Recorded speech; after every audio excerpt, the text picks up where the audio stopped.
Daily Broadside, day 190.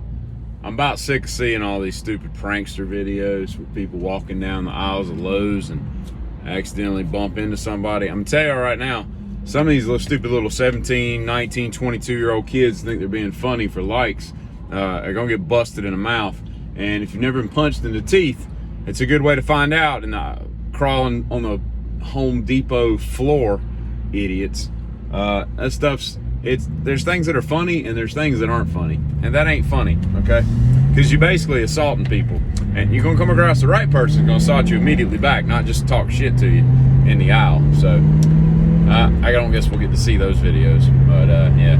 Rasheed Wallace, and I think 2003, 2004 got traded to the Atlanta Hawks. And as I recall, my memory's fuzzy, but I think he was like, absolutely not, I ain't playing here or whatever. So he only played one career game with the Hawks. Scored 20 points, 5-6 rebounds, a few blocks, a couple steals, whatever. Shot 100% from the free throw line and like 17% from the three-point line. But what's cool is, if he were allowed to be in the all-time great Hawks players, which is a very slight list to be relatively within the league, he would be like the 9th leading scorer per game, points per game, and pretty sure he'd have the record for 100% free throw percentage. It's just kind of a weird outing that, you were a Hawk for one day. Like, what did he do with that outfit?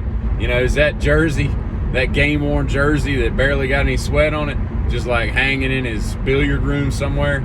Or does he just completely disavow that small, quick chapter of his life? Because, I guess he just got a nice hotel for the couple days he was there. Surely he didn't buy anything in Atlanta. But then again, maybe he did. For a winter, back in about 2005, I was a numismatist. And then I realized that that's stupid, so I dumped all that stuff out and cashed it in and never looked back. This hurricane, whatever, I don't even know what it's called, but this hurricane that's coming up through the Gulf and about to rain terror, literally, no pun intended, or pun intended, I guess, about to rain terror upon the southern portion of the United States of America. Everybody's deciding to evacuate, not to evacuate. I'd just like to throw my vote in the ring that I hope the Island Boys decide to stay and hover, or whatever it's called, hunker down, bunker down. I think they can totally ride it out. They'll be fine. Just stay down there. You'll be good. You'll be good.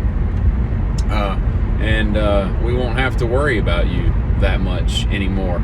And you ever notice that, like, third world countries, undeveloped nations are always the ones that have like the worst things that can kill you, and they're typically the furthest from any kind of medical treatment.